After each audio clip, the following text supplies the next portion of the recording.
A photo of a large office building at night, where you can see many people working inside after hours. Figure 18. One today, employees are working harder than ever in offices and other places of employment. Credit, Juhan Sonnen/Flickr. Chapter outline, 18.1 Economic Systems, 18.2 Globalization and the Economy, 18.3 Work in the United States. What if the U.S. economy thrived solely on basic bartering instead of its bustling agricultural and technological goods?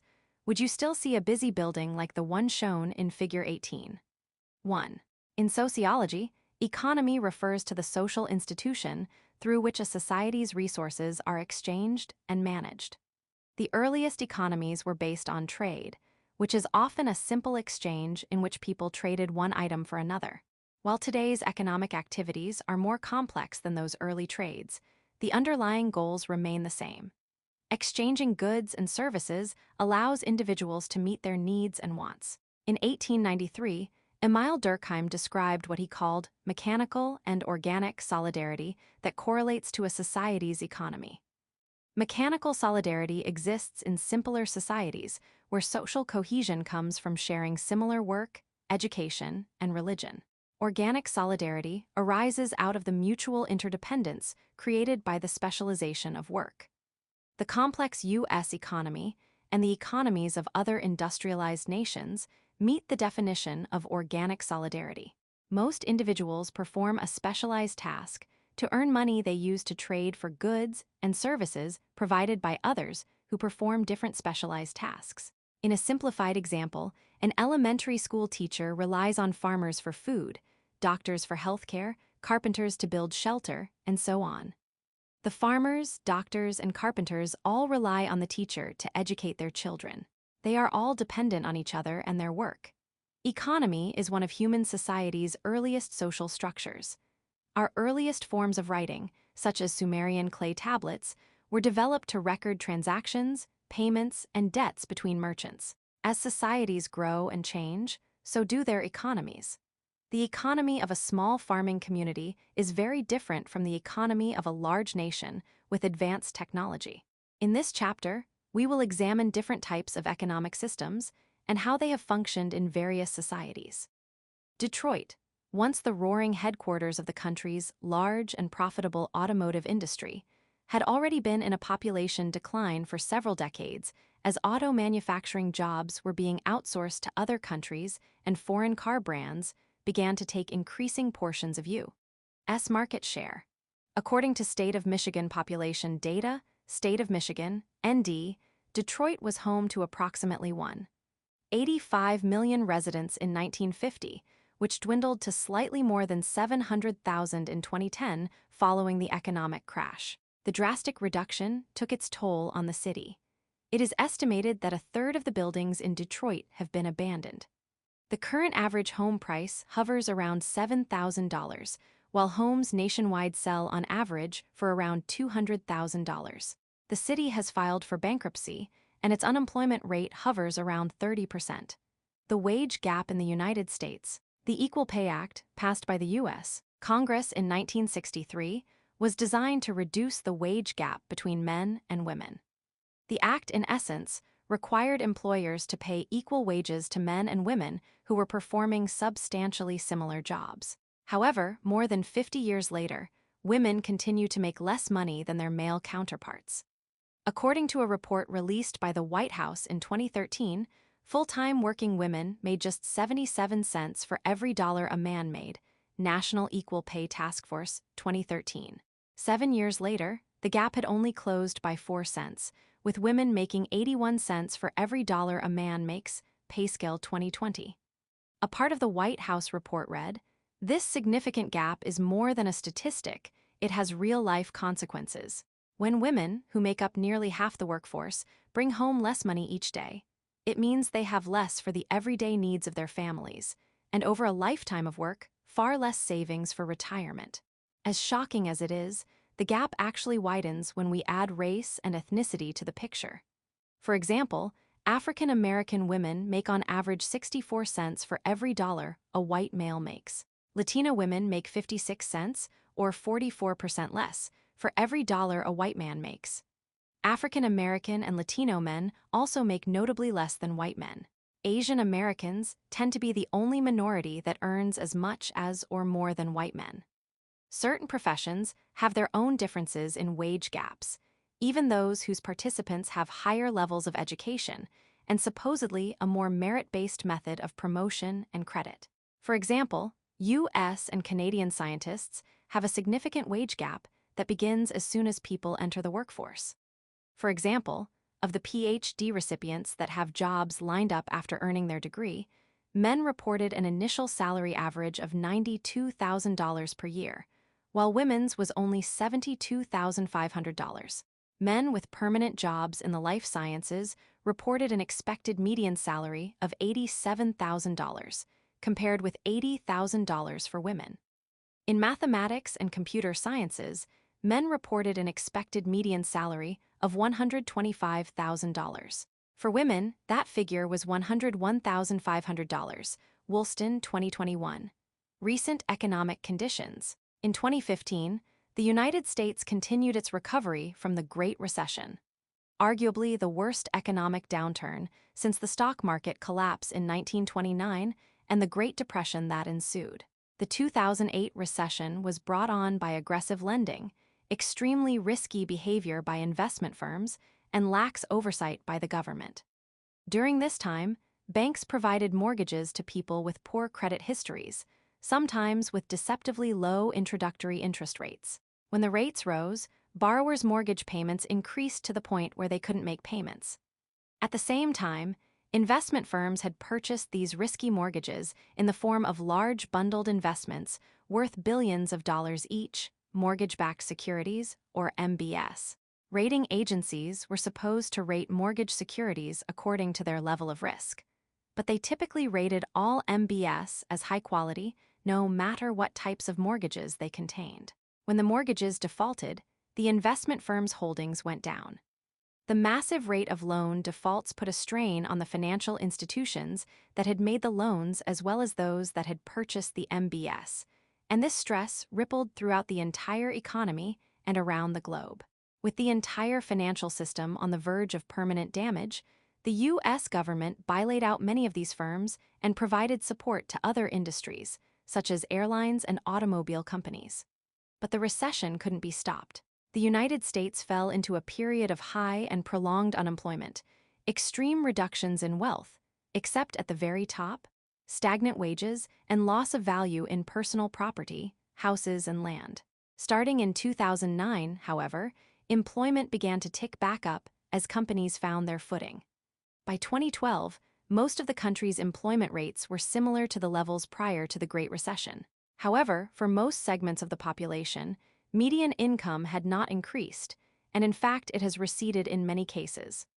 The size, income, and wealth of the middle class have been declining since the 1970s, effects that were perhaps hastened by the recession. Today, wealth is distributed inequitably at the top. Corporate profits have increased more than 141%, and CEO pay has risen by more than 298%. Although wages had not increased, and certain parts of the economy, such as brick-and-mortar retail, department stores, and similar chains, were doing poorly, the economy as a whole grew from the time after the Great Recession through 2020. Unemployment reached a historic low in late 2019. COVID-19 changed all that.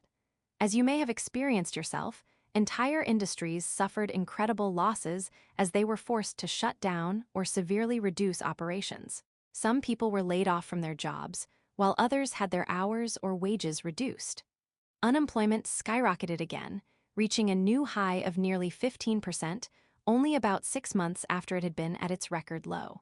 Industries as diverse as hospitality and mining reported massive decreases in employment, and part-time workers in particular were hard hit. By early 2021, the overall unemployment rate had returned to generally normal levels. The impact on those who had gone without work for so long, however, was significant. Congressional Research Service 2021. Learning objectives. By the end of this section, you should be able to differentiate types of economic systems and their historical development, describe capitalism and socialism, both in theory and in practice, discuss the ways functionalists, conflict theorists, and symbolic interactionists view the economy and work. This figure consists of two images. The photo on the right is of Vladimir Ilyich Lenin, one of the founders of Russian communism. The image on the right is a photo of J.P. Morgan, one of the most influential capitalists in the United States. In Figure B, a photograph of J.P. Morgan is shown. Figure 18. 2. Vladimir Ilyich Lenin was one of the founders of Russian communism. J.P. Morgan was one of the most influential capitalists in history. They have very different views on how economies should be run. Credit, Photos A and B, Wikimedia Commons. The dominant economic systems of the modern era are capitalism and socialism, and there have been many variations of each system across the globe. Countries have switched systems as their rulers and economic fortunes have changed. For example, Russia has been transitioning to a market-based economy since the fall of communism in that region of the world. Vietnam, where the economy was devastated by the Vietnam War, restructured to a state-run economy in response, and more recently has been moving toward a socialist-style market economy. In the past, other economic systems reflected the societies that formed them. Many of these earlier systems lasted centuries. These changes in economies raise many questions for sociologists. What are these older economic systems? How did they develop? Why did they fade away? What are the similarities and differences between older economic systems and modern ones? Economics of agricultural, industrial, and post-industrial societies. Thousands of terraces are carved into the side of mountains. The terraces make the slopes flatter as they go up, functioning like steps. Rice plants grow in the water that has been deliberately flooded into the steppes. Figure 18. 3 agricultural economies depend on discoveries and technologies to shift from subsistence to prosperity. The Bano rice terraces were carved into the landscape by hand by the ancestors of the Ifugao people. Rice needs flat, completely submerged fields in which to grow, so mountainous areas would not be naturally suited for rice. By transforming the mountainsides and maintaining a massive irrigation system, these farmer engineers produced far more rice than the landscape would have normally yielded. Interestingly, the economy of this location is shifting again, as tourism to the terraces grows faster than farming them. Our earliest ancestors lived as hunter-gatherers. Small groups of extended families roamed from place to place looking for subsistence. They would settle in an area for a brief time when there were abundant resources. They hunted animals for their meat and gathered wild fruits, vegetables, and cereals. They ate what they caught or gathered their goods as soon as possible because they had no way of preserving or transporting it. Once the resources of an area ran low, the group had to move on, and everything they owned had to travel with them.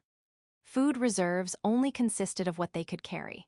Many sociologists contend that hunter-gatherers did not have a true economy because groups did not typically trade with other groups due to the scarcity of goods. The agricultural revolution. The first true economies arrived when people started raising crops and domesticating animals. Although there is still a great deal of disagreement among archaeologists as to the exact timeline, research indicates that agriculture began independently and at different times in several places around the world. The earliest agriculture was in the Fertile Crescent in the Middle East around 11,000–10,000 years ago. Next were the valleys of the Indus, Yangtze, and Yellow rivers in India and China between 10,000 and 9,000 years ago. The people living in the highlands of New Guinea developed agriculture between 9,000 and 6,000 years ago, while people were farming in sub-Saharan Africa between 5,000 and 4,000 years ago. Agriculture developed later in the Western Hemisphere, arising in what would become the eastern United States, central Mexico, and northern South America between 5,000 and 3,000 years ago, Diamond 2003.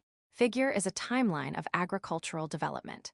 The timeline covers the year range of 12,000 BCE to 1000 CE between the years 11,000 BCE and 10,000 BCE. Egypt and Mesopotamia began developing agricultural techniques. In the 9000s BCE, Asia began developing agricultural techniques. Between the years 8000 BCE and 6000 BCE, New Guinea began developing agricultural techniques. In the 5000s BCE, sub-Saharan Africa began developing agricultural techniques. Between the years 4000 BCE and 3000 BCE, the Americas began developing agricultural techniques. Figure 18. 4 agricultural practices have emerged in different societies at different times. Information. Wikimedia Commons. Agriculture began with the simplest of technologies, for example, a pointed stick to break up the soil, but really took off when people harnessed animals to pull an even more efficient tool for the same task: a plow. With this new technology, one family could grow enough crops not only to feed themselves, but also to feed others. Knowing there would be abundant food each year as long as crops were tended led people to abandon the nomadic life of hunter-gatherers and settle down to farm. The improved efficiency in food production meant that not everyone had to toil all day in the fields. As agriculture grew, new jobs emerged, along with new technologies. Excess crops needed to be stored, processed, protected, and transported. Farming equipment and irrigation systems needed to be built and maintained. Wild animals needed to be domesticated and herds shepherded. Economies began to develop because people now had goods and services to trade. At the same time, farmers eventually came to labor for the ruling class. As more people specialized in non-farming jobs, villages grew into towns and then into cities. Urban areas created the need for administrators and public servants. Disputes over ownership, payments, debts, compensation for damages, and the like led to the need for laws and courts, and the judges, clerks, lawyers, and police who administered and enforced those laws. At first, most goods and services were traded as gifts or through bartering between small social groups. Moss 1922. Exchanging one form of goods or services for another was known as bartering. This system only works when one person happens to have something the other person needs at the same time. To solve this problem, people developed the idea of a means of exchange that could be used at any time. That is money. Money refers to an object that a society agrees to assign a value to so it can be exchanged for payment. In early economies, money was often objects like cowrie shells, rice, barley, or even rum. Precious metals quickly became the preferred means of exchange in many cultures because of their durability and portability. The first coins were minted in Lydia, in what is now Turkey, around 600–600 BC. E. Goldsborough 2010. Early legal codes established the value of money and the rates of exchange for various commodities. They also established the rules for inheritance, fines as penalties for crimes, and how property was to be divided and taxed. Horn 1915. A symbolic interactionist would note that bartering and money are systems of symbolic exchange. Monetary objects took on a symbolic meaning, one that carries into our modern-day use of cash, checks, and debit cards. Sociology in the real world. The woman who lives without money. Imagine having no money. If you wanted some French fries, needed a new pair of shoes, or were due to get an oil change for your car, how would you get those goods and services? This isn't just a theoretical question. Think about it. What do those on the outskirts of society do in these situations? Think of someone escaping domestic abuse who gave up everything and has no resources. Or an immigrant who wants to build a new life, but who had to leave another life behind to find that opportunity. Or a person experiencing homelessness who simply wants a meal to eat. This last example, homelessness, is what caused Heidemarie Schwärmer to give up money. She was a divorced high school teacher in Germany, and her life took a turn when she relocated her children to a rural town with a significant homeless population. She began to question what serves as currency in a society and decided to try something new. Schwärmer founded a business called Gib und Nimm, in English, give and take. It operated on a moneyless basis and strived to facilitate people swapping goods and services for other goods and services. No cash allowed. Schwärmer 2007. What began as a short experiment has become a new way of life. Schwärmer says the change has helped her focus on people's inner value instead of their outward wealth. She wrote 2 books that tell her story. She's donated all proceeds to charity, and most importantly, a richness in her life she was unable to attain with money. How might our 3 sociological perspectives view her actions? What would most interest them about her unconventional ways? Would a functionalist consider her aberration of norms a social dysfunction that upsets the normal balance? How would a conflict theorist place her in the social hierarchy? What might a symbolic interactionist make of her choice not to use money, such an important symbol in the modern world? What do you make of Jib un-Nim? As city-states grew into countries and countries grew into empires, their economies grew as well. When large empires broke up, their economies broke up too. The governments of newly formed nations sought to protect and increase their markets. They financed voyages of discovery to find new markets and resources all over the world, which ushered in a rapid progression of economic development. Colonies were established to secure these markets, and wars were financed to take over territory. These ventures were funded in part by raising capital from investors who were paid back from the goods obtained. Governments and private citizens also set up large trading companies that financed their enterprises around the world by selling stocks and bonds. Governments tried to protect their share of the markets by developing a system called mercantilism. Mercantilism is an economic policy based on accumulating silver and gold by controlling colonial and foreign markets through taxes and other charges. The resulting restrictive practices and exacting demands included monopolies, bans on certain goods, high tariffs, and exclusivity requirements.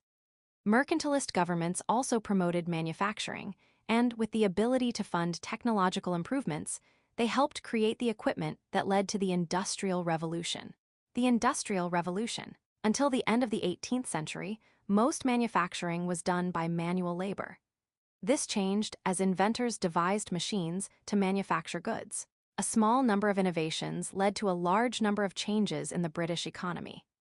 In the textile industries, the spinning of cotton, worsted yarn, and flax could be done more quickly and less expensively using new machines with names like the spinning jenny and the spinning mule, Bond 2003. Another important innovation was made in the production of iron.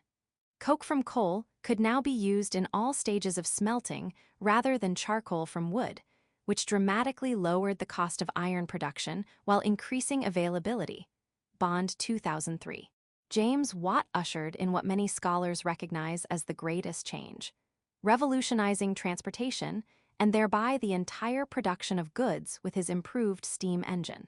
As people moved to cities to fill factory jobs, factory production also changed. Workers did their jobs in assembly lines and were trained to complete only one or two steps in the manufacturing process. These advances meant that more finished goods could be manufactured with more efficiency and speed than ever before.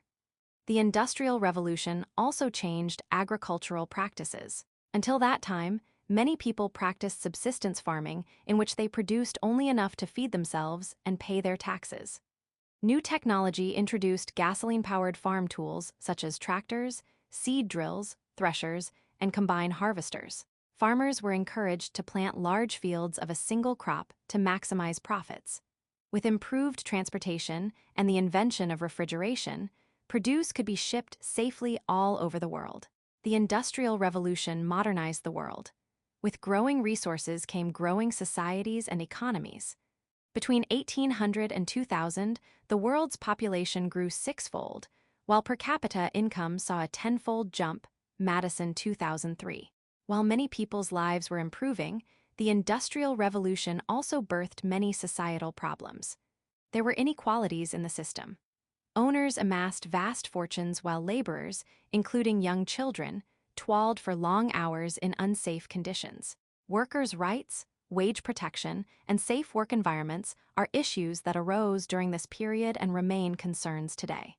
Post-industrial societies and the information age. Post-industrial societies, also known as information societies, have evolved in modernized nations. One of the most valuable goods of the modern era is information. Those who have the means to produce, store, and disseminate information are leaders in this type of society. One way scholars understand the development of different types of societies, like agricultural, industrial, and post-industrial, is by examining their economies in terms of four sectors: primary, secondary, tertiary, and quaternary. Each has a different focus. The primary sector extracts and produces raw materials like metals and crops. The secondary sector turns those raw materials into finished goods. The tertiary sector provides services, child care, healthcare, and money management. Finally, the quaternary sector produces ideas.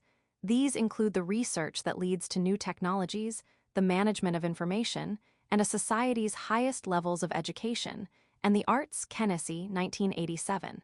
In underdeveloped countries, the majority of the people work in the primary sector.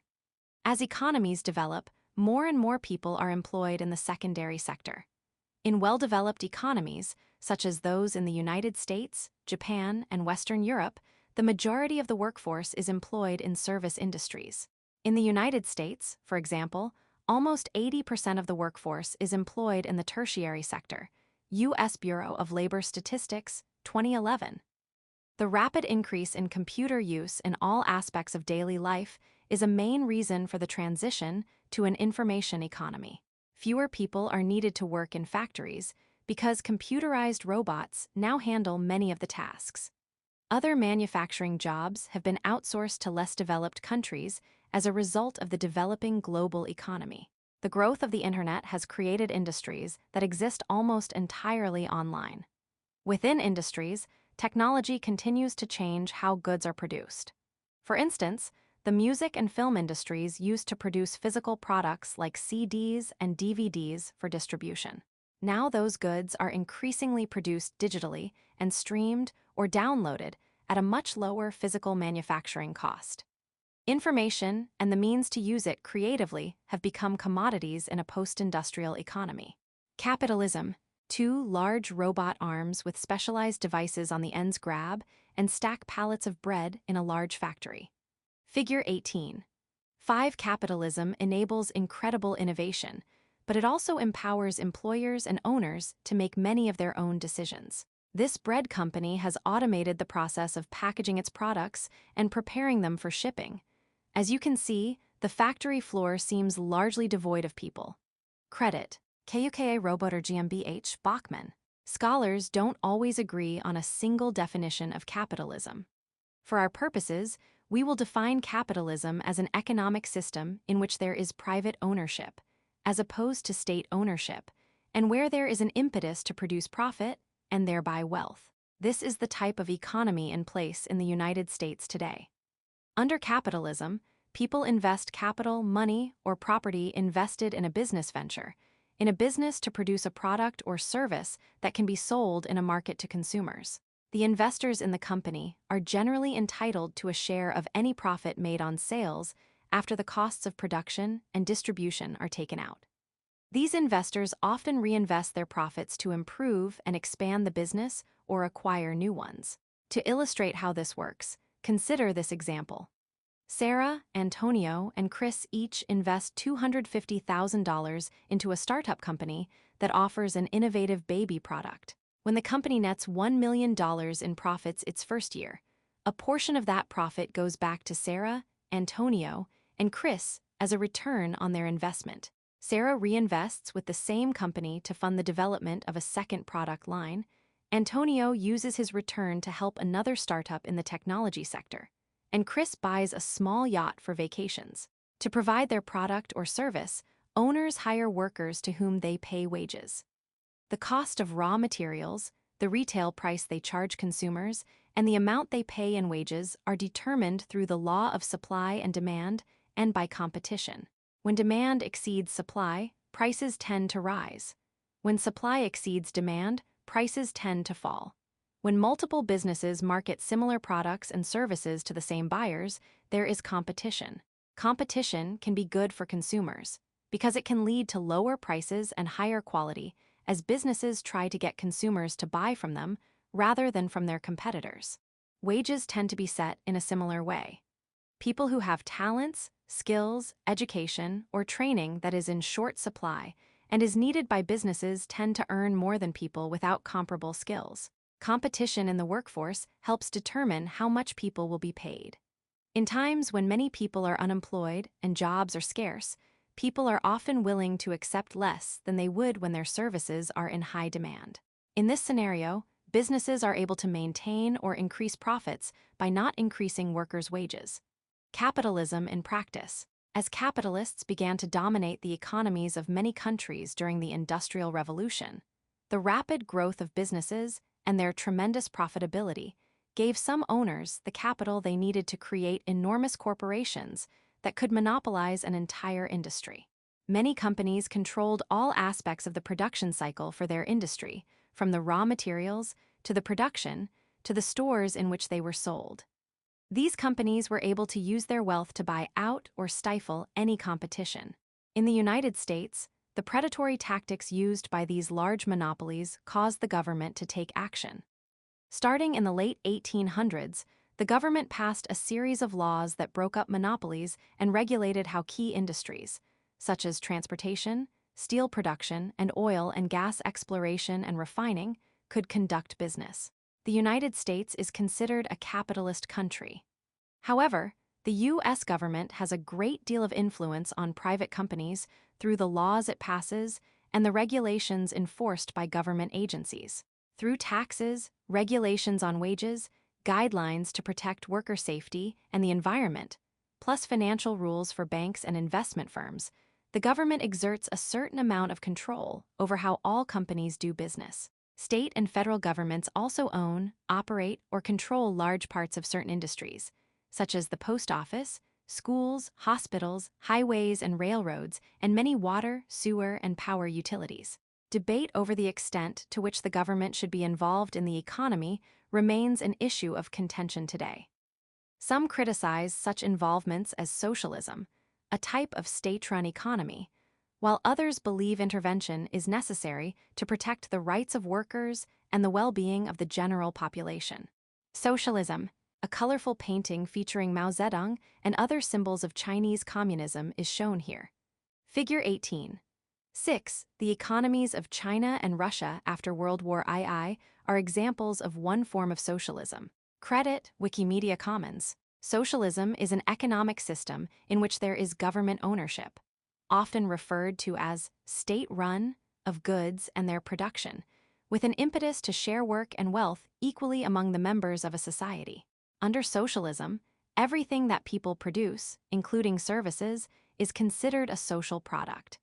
Everyone who contributes to the production of a good or to providing a service is entitled to a share in any benefits that come from its sale or use. To make sure all members of society get their fair share, governments must be able to control property, production, and distribution. The focus in socialism is on benefiting society, whereas capitalism seeks to benefit the individual. Socialists claim that a capitalistic economy leads to inequality, with unfair distribution of wealth and individuals who use their power at the expense of society. Socialism strives, ideally, to control the economy to avoid the problems inherent in capitalism. Within socialism, there are diverging views on the extent to which the economy should be controlled. One extreme believes all but the most personal items are public property. Other socialists believe only essential services such as healthcare, education, and utilities, electrical power, telecommunications, and sewage need direct control. Under this form of socialism, farms, small shops, and businesses can be privately owned, but are subject to government regulation. The other area on which socialists disagree is on what level society should exert its control. In communist countries like the former Soviet Union, China, Vietnam, and North Korea, the national government exerts control over the economy centrally. They had the power to tell all businesses what to produce, how much to produce, and what to charge for it. Other socialists believe control should be decentralized, so it can be exerted by those most affected by the industries being controlled. An example of this would be a town collectively owning and managing the businesses on which its residents depend. Because of challenges in their economies, several of these communist countries have moved from central planning to letting market forces help determine many production and pricing decisions. Market socialism describes a subtype of socialism that adopts certain traits of capitalism, like allowing limited private ownership or consulting market demands. This could involve situations like profits generated by a company going directly to the employees of the company or being used as public funds. Gregory and Stewart, 2003. Many Eastern European and some South American countries have mixed economies. Key industries are nationalized and directly controlled by the government. However, most businesses are privately owned and regulated by the government. Organized socialism never became powerful in the United States. The success of labor unions and the government in securing workers' rights, joined with the high standard of living enjoyed by most of the workforce, made socialism less appealing than the controlled capitalism practiced here. A world map depicting the countries which have adopted a socialist economy and the length of time which they adopted it for. Figure 18. 7. This map shows countries that have adopted a socialist economy at some point. The colors indicate the duration that socialism prevailed. Credit, Wikimedia Commons. Socialism in practice. As with capitalism, the basic ideas behind socialism go far back in history. Plato, in ancient Greece, suggested a republic in which people shared their material goods. Early Christian communities believed in common ownership, as did the systems of monasteries set up by various religious orders. Many of the leaders of the French Revolution called for the abolition of all private property, not just the estates of the aristocracy they had overthrown. Thomas More's Utopia, published in 1516, imagined a society with little private property and mandatory labor on a communal farm. A utopia has since come to mean an imagined place or situation in which everything is perfect. Most experimental utopian communities had the abolition of private property as a founding principle. Modern socialism really began as a reaction to the excesses of uncontrolled industrial capitalism in the 1800s and 1900s. The enormous wealth and lavish lifestyles enjoyed by owners contrasted sharply with the miserable conditions of the workers. Some of the first great sociological thinkers studied the rise of socialism. Max Weber admired some aspects of socialism, especially its rationalism and how it could help social reform, but he worried that letting the government have complete control could result in an iron cage of future bondage, from which there is no escape.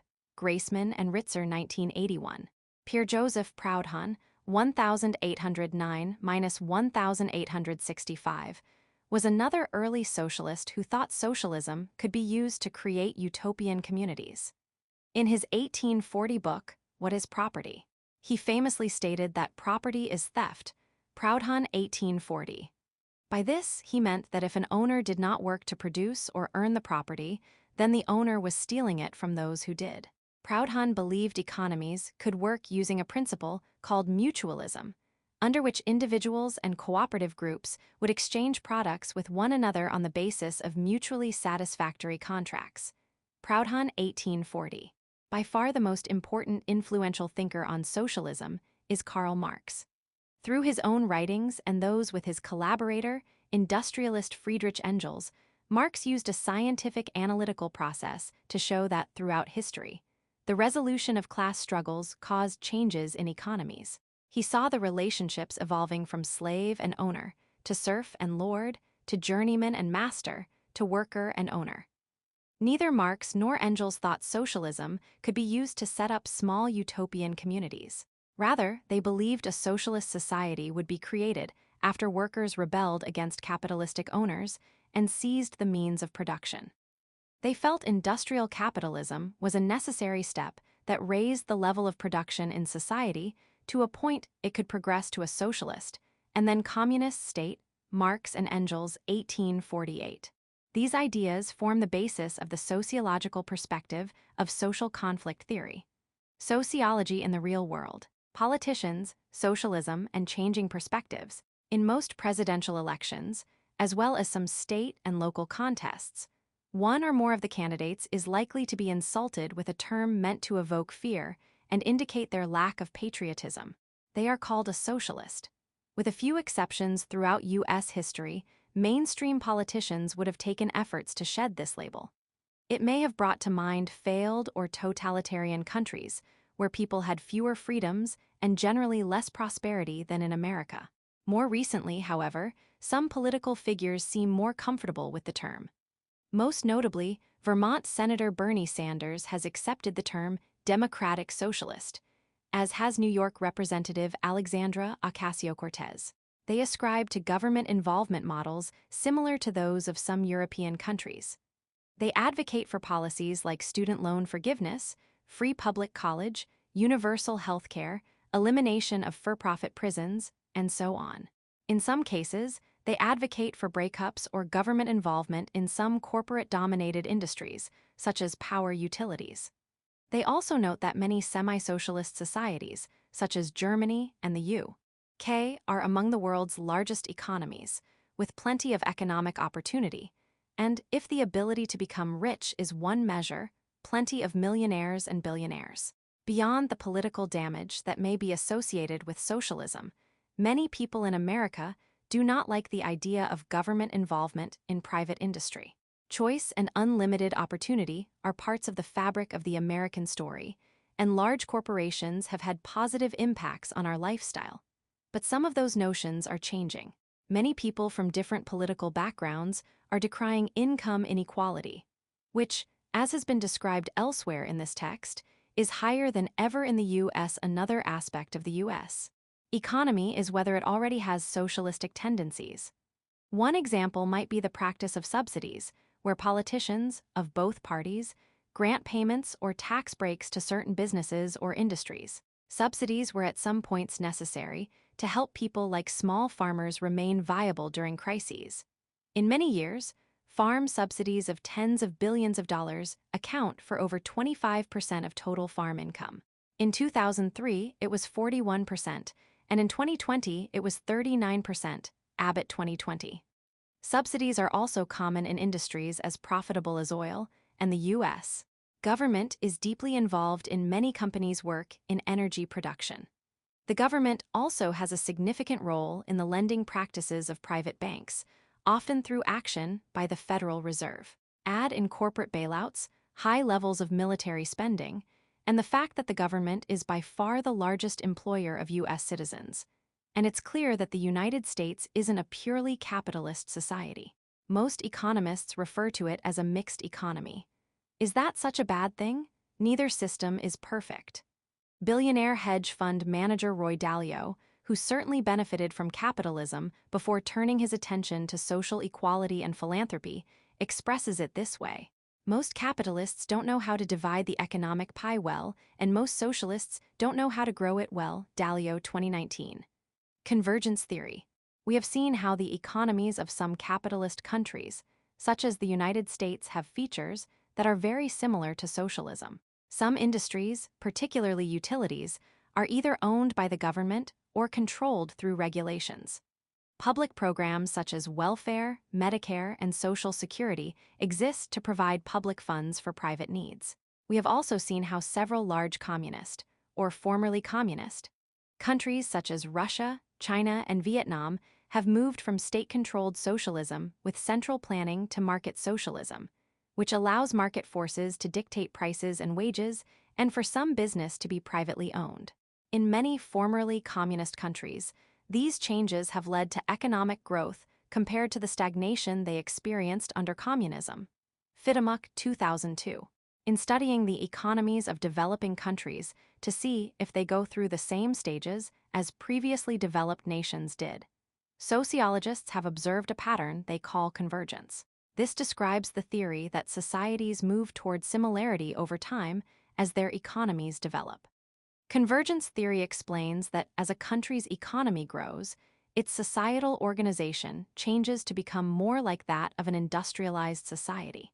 Rather than staying in one job for a lifetime, people begin to move from job to job as conditions improve and opportunities arise.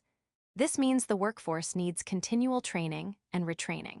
Workers move from rural areas to cities as they become centers of economic activity, and the government takes a larger role in providing expanded public services. Kerr et al. 1960. Supporters of the theory point to Germany, France, and Japan, countries that rapidly rebuilt their economies after World War II. They point out how, in the 1960s and 1970s, East Asian countries like Singapore, South Korea, and Taiwan converged with countries with developed economies. They are now considered developed countries themselves. Map of Europe indicating countries that are members and have recently departed the European Union. Portugal, Spain, France, Finland, Germany, Italy, Greece, Poland, Latvia, the Netherlands, Belgium, and Ireland are included. The United Kingdom, including Northern Ireland and Gibraltar, are indicated to be former members. Figure 18. 8 sociologists look for signs of convergence and divergence in the societies of countries that have joined and departed the European Union, EU. The United Kingdom voted to leave the EU, and after years of policy shifts, several new prime ministers, and negotiations, it formally departed in 2020 and ended most trade agreements in 2021. Note that the UK's departure means that Britain, Scotland, Northern Ireland, and the 6-7 square kilometer territory of Gibraltar also departed.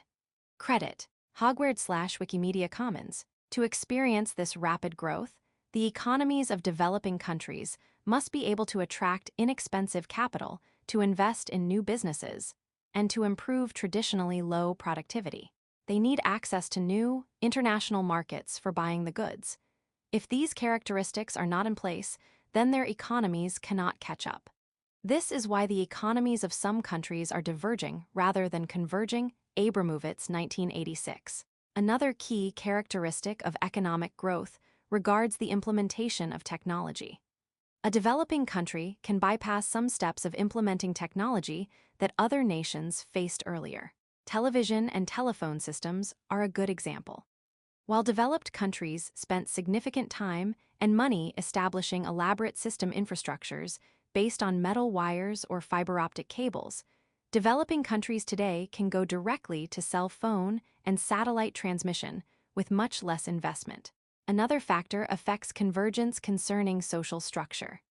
Early in their development, countries such as Brazil and Cuba had economies based on cash crops, coffee or sugar cane, for instance, grown on large plantations by unskilled workers.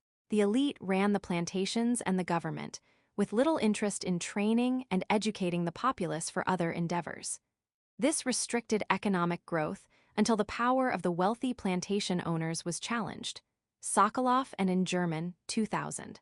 Improved economies generally lead to wider social improvement. Society benefits from improved educational systems, and people have more time to devote to learning and leisure. Theoretical perspectives on the economy. Now that we've developed an understanding of the history and basic components of economies, let's turn to theory. How might social scientists study these topics? What questions do they ask? What theories do they develop to add to the body of sociological knowledge? Functionalist perspective. Someone taking a functional perspective will most likely view work and the economy as a well-oiled machine that is designed for maximum efficiency. The Davis-Moore thesis, for example, suggests that some social stratification is a social necessity. The need for certain highly skilled positions, combined with the relative difficulty of the occupation and the length of time it takes to qualify, will result in a higher reward for that job, and will provide a financial motivation to engage in more education and a more difficult profession. Davis and Moore, 1945. This theory can be used to explain the prestige and salaries that go with careers only available to those with doctorates or medical degrees. The functionalist perspective would assume that the continued health of the economy is vital to the health of the nation, as it ensures the distribution of goods and services. For example, we need food to travel from farms, high-functioning and efficient agricultural systems, via roads, safe and effective trucking and rail routes, to urban centers, high-density areas where workers can gather. However, sometimes a dysfunction A function with the potential to disrupt social institutions or organization, Merton, 1968, in the economy occurs, usually because some institutions fail to adapt quickly enough to changing social conditions. This lesson has been driven home recently with the bursting of the housing bubble. Due to risky lending practices and an underregulated financial market, we are recovering from the aftereffects of the Great Recession, which Merton would likely describe as a major dysfunction. Some of this is cyclical. Markets produce goods as they are supposed to, but eventually the market is saturated and the supply of goods exceeds the demands. Typically, the market goes through phases of surplus or excess, inflation, where the money in your pocket today buys less than it did yesterday, and recession, which occurs when there are 2 or more consecutive quarters of economic decline. The functionalist would say to let market forces fluctuate in a cycle through these stages. In reality, to control the risk of an economic depression, a sustained recession across several economic sectors, the U.S. government will often adjust interest rates to encourage more lending and consequently more spending. In short, letting the natural cycle fluctuate is not a gamble most governments are willing to take. Conflict perspective. For a conflict perspective theorist, the economy is not a source of stability for society. Instead, the economy reflects and reproduces economic inequality, particularly in a capitalist marketplace. The conflict perspective is classically Marxist, with the bourgeoisie, ruling class, accumulating wealth and power by exploiting and perhaps oppressing the proletariat workers, and regulating those who cannot work, the aged, the infirm, into the great mass of unemployed. Marx and Engels, 1848. From the symbolic, though probably made up, statement of Marie Antoinette, who purportedly said, "Let them eat cake," when told that the peasants were starving, to the Occupy Wall Street movement that began during the Great Recession, the sense of inequity is almost unchanged. Conflict theorists believe wealth is concentrated in the hands of those who do not deserve it. As of 2010, 20% of Americans own 90% of U.S. wealth. Domhoff, 2014. While the inequality might not be as extreme as in pre-revolutionary France, it is enough to make many believe that the United States is not the meritocracy it seems to be. Symbolic interactionist perspective. Those working in the symbolic interaction perspective take a microanalytical view of society. They focus on the way reality is socially constructed through day-to-day interaction and how society is composed of people communicating based on a shared understanding of symbols. One important symbolic interactionist concept related to work and the economy is career inheritance.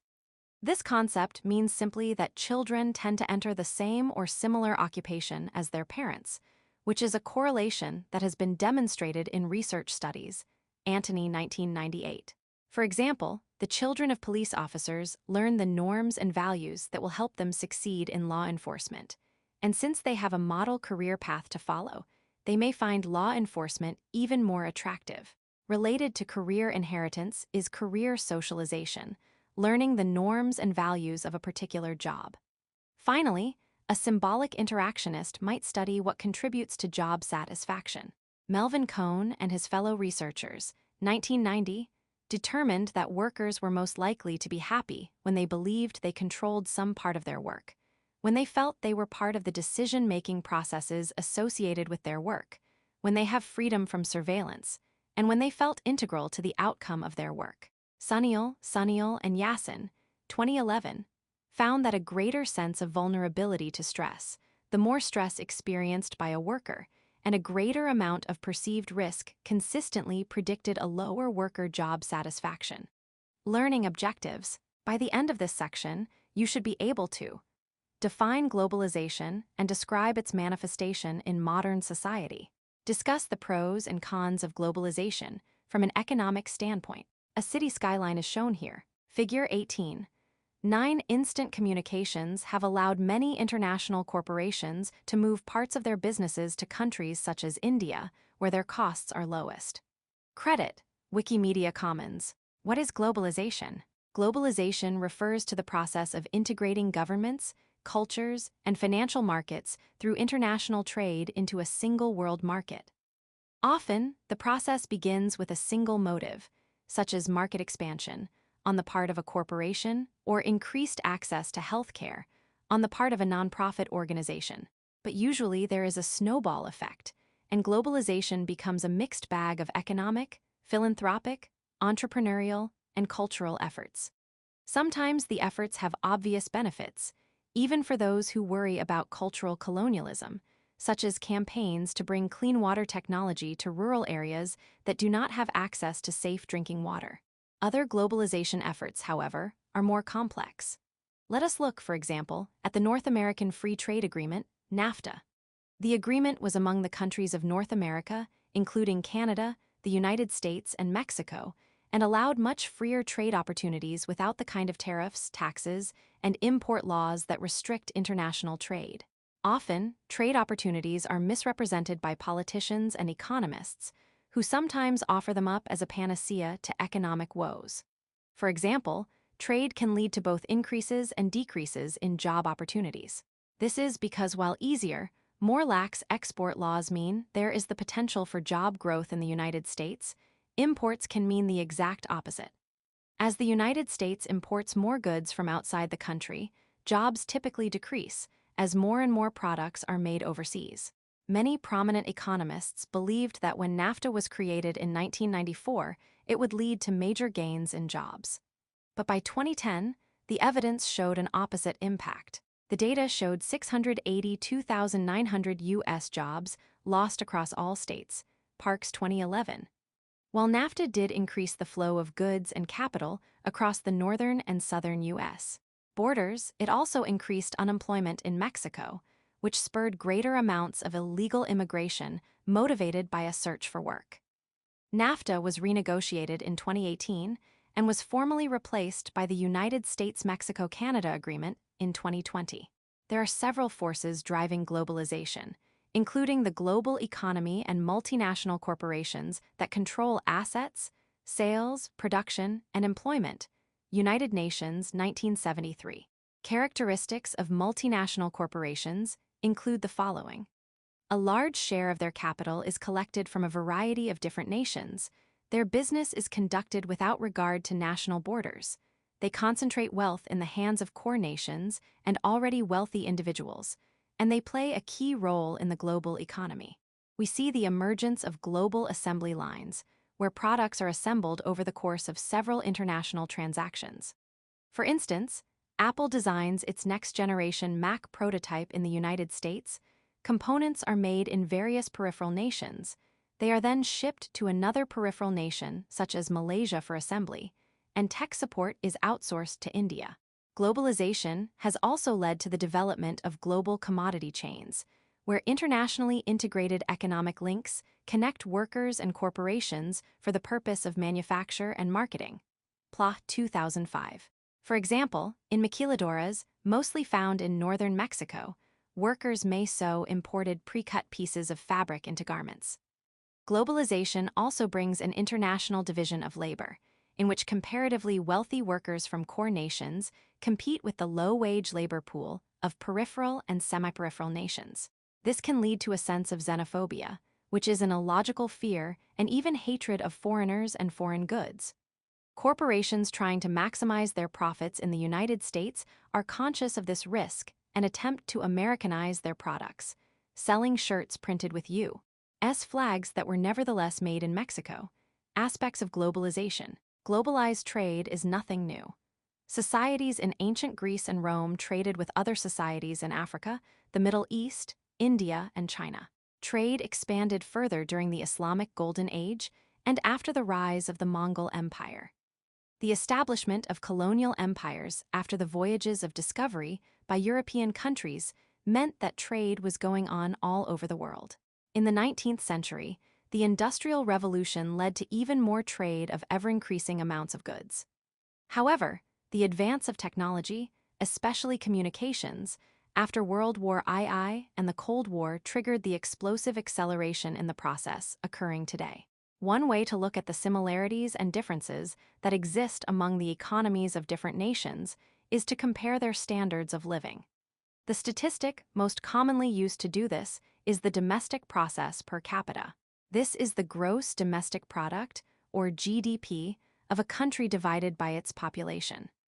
The table below compares the top 11 countries with the bottom 11 out of the 228 countries listed in the CIA World Factbook.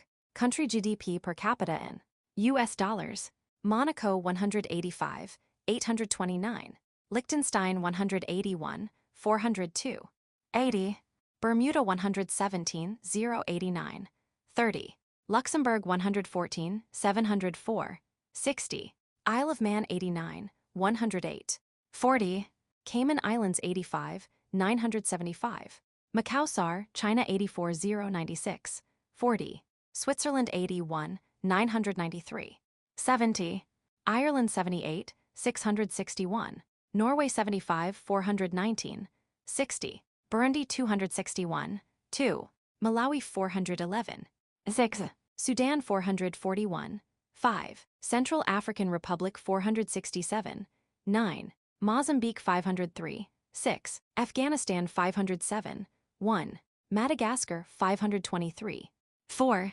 Sierra Leone 527, 5. Niger 553, 9. Congo Dem, Rep 580, 7. Table 18. 1. Gross domestic product per capita. Not every country is benefiting from globalization. The GDP per capita of the poorest country is 255 times less than that of the wealthiest country.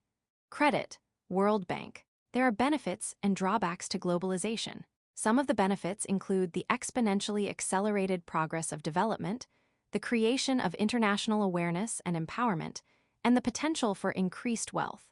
Abedian 2002. However, experience has shown that countries can also be weakened by globalization.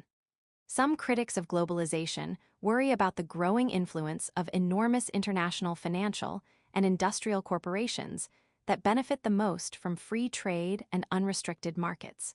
They fear these corporations can use their vast wealth and resources to control governments to act in their interest, rather than that of the local population.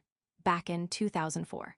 Indeed, when looking at the countries at the bottom of the list above, we are looking at places where the primary benefactors of mineral exploitation are major corporations and a few key political figures. Other critics oppose globalization for what they see as negative impacts on the environment and local economies. Rapid industrialization, often a key component of globalization, can lead to widespread economic damage due to the lack of regulatory environment. Speth 2003. Further, as there are often no social institutions in place to protect workers in countries where jobs are scarce, some critics state that globalization leads to weak labor movements. Boswell and Stevis, 1997. Finally, critics are concerned that wealthy countries can force economically weaker nations to open their markets while protecting their own local products from competition. Wallerstein, 1974. This can be particularly true of agricultural products, which are often one of the main exports of poor and developing countries. Koroma, 2007. In a 2007 article for the United Nations, Koroma discusses the difficulties faced by least developed countries, LDCs, that seek to participate in globalization efforts. These countries typically lack the infrastructure to be flexible and nimble in their production and trade, and therefore are vulnerable to everything from unfavorable weather conditions to international price volatility. In short, rather than offering them more opportunities, the increased competition and fast pace of a globalized market can make it more challenging than ever for LDCs to move forward. Koroma 2007. The increasing use of outsourcing of manufacturing and service industry jobs to developing countries has caused increased unemployment in some developed countries. Countries that do not develop new jobs to replace those that move and train their labor force to do them will find support for globalization weakening. Learning objectives. By the end of this section, you should be able to describe the current U.S. workforce and the trend of polarization. Explain how women and immigrants have changed the modern U.S. workforce. Analyze the basic elements of poverty in the United States today. People attend a job fair. Several rows of tables are set up in a college gymnasium, and people walk between them and speak to each other. Figure 18. Many college students and others attend job fairs looking for their first job or for a better one. Credit, COD Newsroom/Flickr. The American dream has always been based on opportunity. There is a great deal of mythologizing about the energetic upstart who can climb to success based on hard work alone. Common wisdom states that if you study hard, develop good work habits, and graduate high school or, even better, college, then you'll have the opportunity to land a good job. That has long been seen as the key to a successful life. And although the reality has always been more complex than suggested by the myth, the worldwide recession that began in 2008 took its toll on the American dream. During the recession, more than 8 million U.S. workers lost their jobs, and unemployment rates surpassed 10% on a national level. Today, while the recovery is still incomplete, many sectors of the economy are hiring, and unemployment rates have receded. Sociology in the real world. Real money, virtual worlds. The cover of the video game World of Warcraft, including a green, fanged ogre, is shown here. Figure 18. 11 in a virtual world, living the good life still costs real money. Credit, Juan Pablo Amo/Flickr. If you are not one of the tens of millions gamers who enjoy World of Warcraft, Final Fantasy, Fortnite, Apex, or other online games, you might not know that for some people, these aren't just games. They're employment. The virtual world has been yielding very real profits for entrepreneurs who are able to buy, sell, and manage online real estate, currency, and more for Cash, Holland, and UAlt 2006. If it seems strange that people would pay real money for imaginary goods, consider that for serious gamers, the online world is of equal importance to the real one. These entrepreneurs can sell items because the gaming sites have introduced scarcity into the virtual worlds. Scarcity of any resource, be it food, oil, gems, or virtual goods, drives supply and demand. When the supply is low and demand is high, people are often willing to pay to get what they want. Even though the games offer enjoyment, scarcity builds tension and leads to a greater sense of satisfaction. So how does it work? One of the ways to make such a living is by farming, gathering, or crafting certain resources, such as mining a particular ore or building a product to sell. The buyers are those looking for a competitive edge or who simply don't want to spend their time on those tasks. Other methods include power leveling, in which one person may pay another to play the game for them to acquire wealth and power in the game environment. As you may have read in the chapter on media and technology, an online presence can also pay dividends from advertisers or even directly from fans. Highly popular players stream their gameplay on Twitch and other services. Others offer coaching, game guides, or reviews. Then there is prize money or other compensation. Gaming tournaments may offer monetary awards to the winner.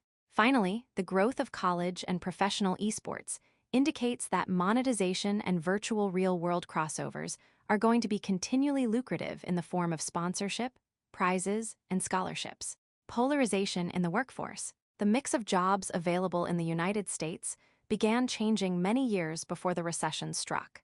And, as mentioned above, the American dream has not always been easy to achieve. Geography, race, gender, and other factors have always played a role in the reality of success. More recently, the increased outsourcing, or contracting a job or set of jobs to an outside source, of manufacturing jobs to developing nations has greatly diminished the number of high-paying, often unionized, blue-collar positions available.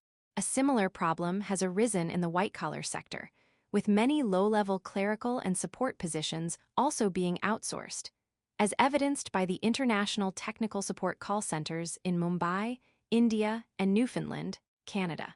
The number of supervisory and managerial positions has been reduced as companies streamline their command structures and industries continue to consolidate through mergers. Even highly educated skilled workers, such as computer programmers, have seen their jobs vanish overseas.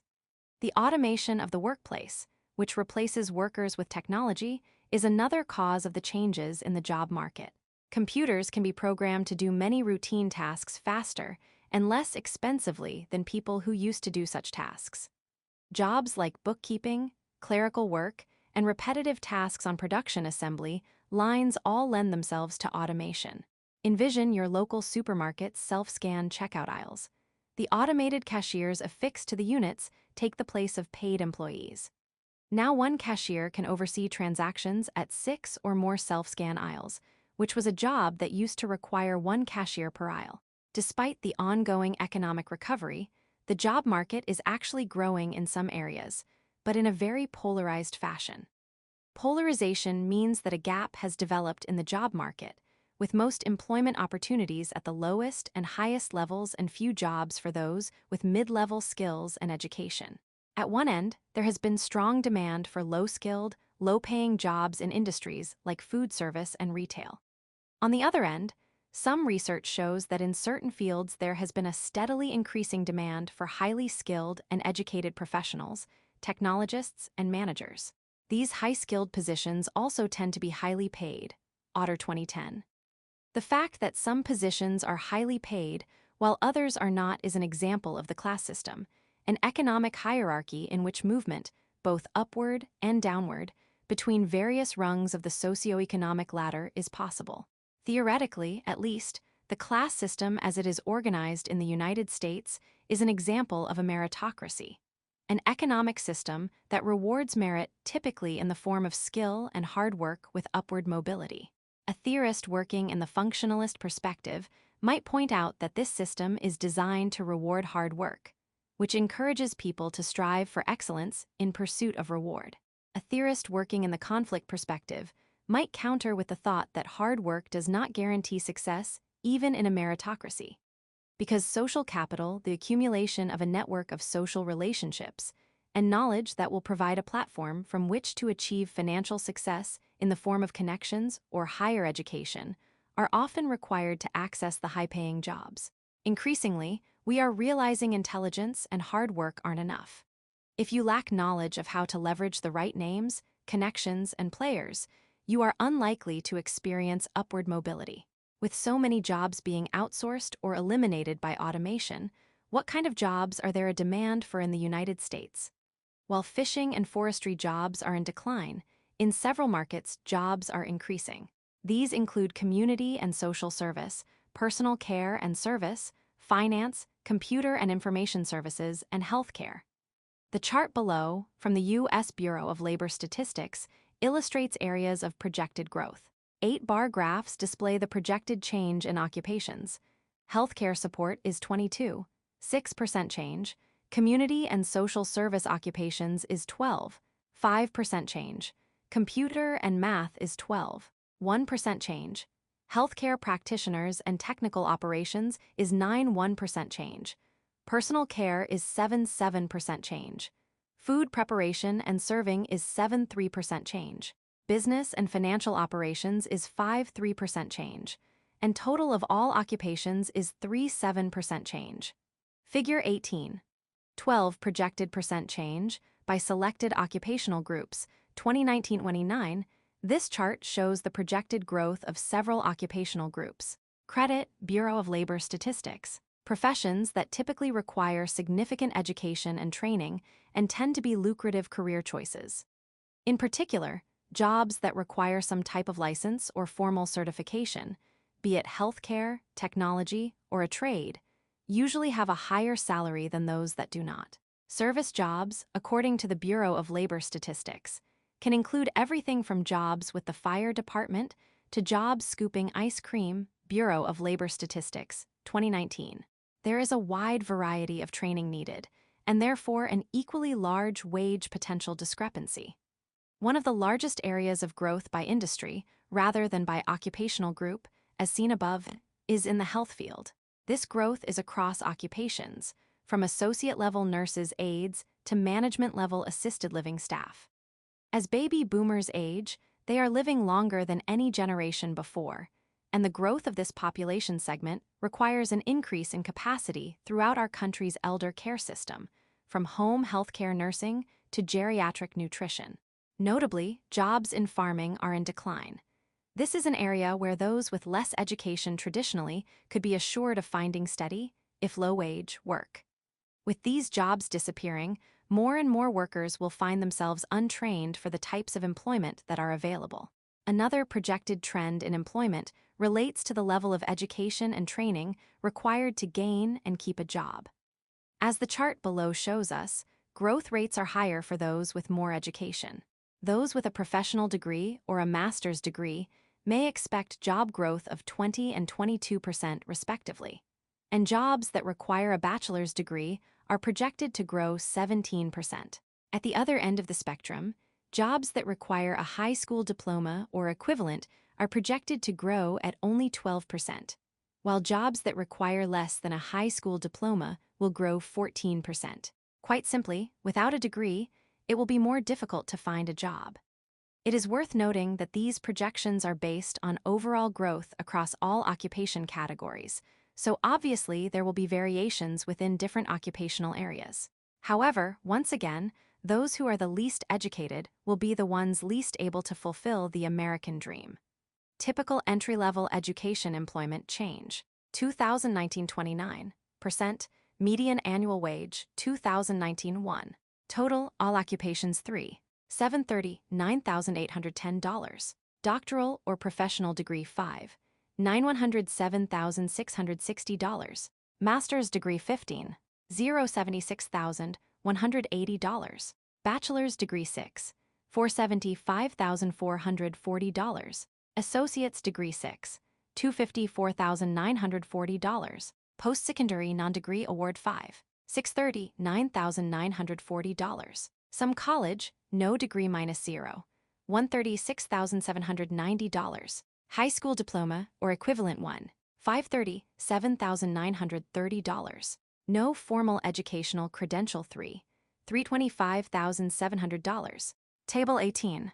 2 more education means more jobs, generally, and a higher amount of compensation. Credit, Bureau of Labor Statistics. In the past, rising education levels in the United States had been able to keep pace with the rise in the number of education-dependent jobs. However, since the late 1970s, men have been enrolling in college at a lower rate than women and graduating at a rate of almost 10% less.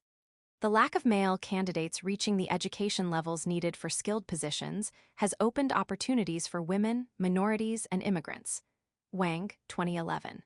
Women in the workforce. As discussed in the chapter introduction, women have been entering the workforce in ever-increasing numbers for several decades. They have also been finishing college and going on to earn higher degrees at higher rate than men do. This has resulted in many women being better positioned to obtain high-paying, high-skilled jobs, Otter 2010. While women are getting more and better jobs, and their wages are rising more quickly than men's wages are, U.S. Census statistics show that they are still earning only 81% of what men are for the same positions, U.S. Census Bureau 2020. Immigration and the workforce. Simply put, people will move from where there are few or no jobs to places where there are jobs, unless something prevents them from doing so. The process of moving to a country is called immigration. Due to its reputation as the land of opportunity, the United States has long been the destination of all skill levels of workers. While the rate decreased somewhat during the economic slowdown of 2008, immigrants, both documented and undocumented, continue to be a major part of the U.S. workforce. In 2005, before the recession arrived, immigrants made up a historic high of 14.7% of the workforce, Lowell et al. 2006. During the 1970s through 2000s, the United States experienced both an increase in college-educated immigrants and in immigrants who lacked a high school diploma. With this range across the spectrum, immigrants are well positioned for both the higher-paid jobs and the low-wage, low-skilled jobs that are predicted to grow in the next decade. Lowell et al. 2006. In the early 2000s, it certainly seemed that the United States was continuing to live up to its reputation of opportunity. But what about during the recession of 2008, when so many jobs were lost and unemployment hovered close to 10%? How did immigrant workers fare then? The answer is that as of June 2009, when the National Bureau of Economic Research, NEBR, declared the recession officially over, foreign-born workers gained 656,000 jobs while native-born workers lost 1.2 million jobs, Kochhar 2010. As these numbers suggest, the unemployment rate that year decreased for immigrant workers and increased for native workers. The reasons for this trend are not entirely clear. Some Pew Research suggests immigrants tend to have greater flexibility to move from job to job, and that the immigrant population may have been early victims of the recession, and thus were quicker to rebound, Kochhar 2010. Regardless of the reasons, the 2009 job gains are far from enough to keep them inured from the country's economic woes. Immigrant earnings are in decline, even as the number of jobs increases, and some theorize that increase in employment may come from a willingness to accept significantly lower wages and benefits. While the political debate is often fueled by conversations about low-wage earning immigrants, there are actually as many highly skilled and high-earning immigrant workers as well. Many immigrants are sponsored by their employers, who claim they possess talents, education, and training that are in short supply in the U.S. These sponsored immigrants account for 15% of all legal immigrants. Batalova and Terrazas, 2010.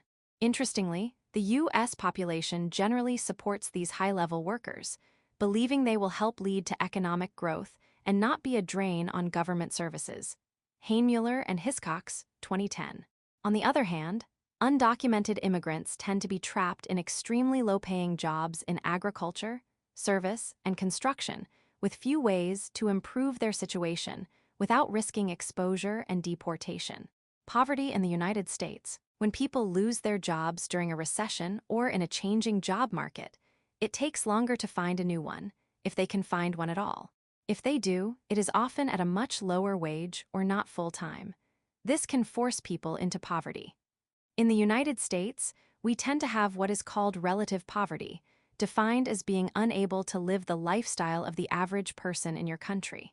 This must be contrasted with the absolute poverty that is frequently found in underdeveloped countries, and defined as the inability or near inability to afford basic necessities such as food, buy-ins, 2011. We cannot even rely on unemployment statistics to provide a clear picture of total unemployment in the United States. First, unemployment statistics do not take into account underemployment, a state in which a person accepts a lower-paying, lower-status job than their education and experience qualifies them to perform. Second, unemployment statistics only count those who are actively looking for work, who have not earned income from a job in the past 4 weeks, who are ready, willing, and able to work. The unemployment statistics provided by the U.S. government are rarely accurate because many of the unemployed become discouraged and stop looking for work. Not only that, but these statistics undercount the youngest and oldest workers, the chronically unemployed, e.g., homeless, and seasonal and migrant workers. A certain amount of unemployment is a direct result of the relative inflexibility of the labor market, considered structural unemployment, which describes when there is a societal level of disjuncture between people seeking jobs and the available jobs. This mismatch can be geographic. They are hiring in one area, but most unemployed live somewhere else. Technological workers are replaced by machines, as in the auto industry, educational, a lack of specific knowledge or skills among the workforce, or can result from any sudden change in the types of jobs people are seeking versus the types of companies that are hiring. Because of the high standard of living in the United States, many people are working at full-time jobs but are still poor by the standards of relative poverty. They are the working poor. The United States has a higher percentage of working poor than many other developed countries. Brady, Fullerton, and Cross, 2010. In terms of employment, the Bureau of Labor Statistics defines the working poor as those who have spent at least 27 weeks working or looking for work, and yet remain below the poverty line. Many of the facts about the working poor are as expected. Those who work only part-time are more likely to be classified as working poor than those with full-time employment. Higher levels of education lead to less likelihood of being among the working poor, and those with children under 18 are 4 times more likely than those without children to fall into this category. In 2009, the working poor included 10.4 million Americans, up almost 17% from 2008, U.S. Bureau of Labor Statistics, 2011. Graph depicting the working poverty versus non-working poverty rates distributed by country. Figure 18. 13 working poverty versus non-working poverty rates, circa 2000. A higher percentage of the people living in poverty in the United States have jobs compared to other developed nations. A map of the United States shows the percentage of people in poverty by state. New Mexico, Oklahoma, Arkansas, Louisiana, Mississippi, Alabama, Kentucky, and West Virginia have 15% or more people living in poverty. Nevada, Arizona, Montana, Texas, Missouri, Michigan, Ohio, Florida, Georgia, Pennsylvania, and New York have 12% to 14.9% living in poverty. California, Oregon, Idaho, South Dakota, Illinois, Indiana had 11% of people living in poverty. Utah, Colorado, Minnesota, New Hampshire, New Jersey, and Massachusetts have less than 9.5% living in poverty. Figure 18. 14 poverty rates vary by states and region. As you can see, areas with the highest level of poverty are relatively tightly clustered, but the second highest rates of poverty occur in states across the nation, from Nevada and Arizona in the southwest to New York in the northeast. Credit, U.S. Census Bureau. Most developed countries protect their citizens from absolute poverty by providing different levels of social services such as unemployment insurance, welfare, food assistance, and so on. They may also provide job training and retraining so that people can re-enter the job market. In the past, the elderly were particularly vulnerable to falling into poverty after they stopped working. However, pensions, retirement plans, and Social Security were designed to help prevent this. A major concern in the United States is the rising number of young people growing up in poverty.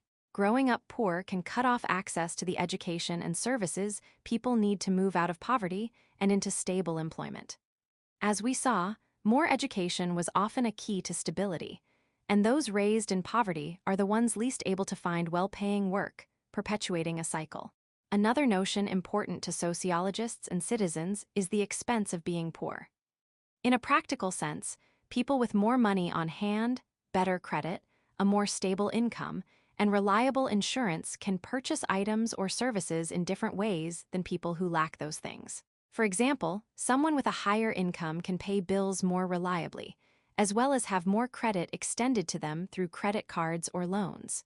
When it comes time for those people to purchase a car, for example, they can likely negotiate a lower monthly payment or less money down.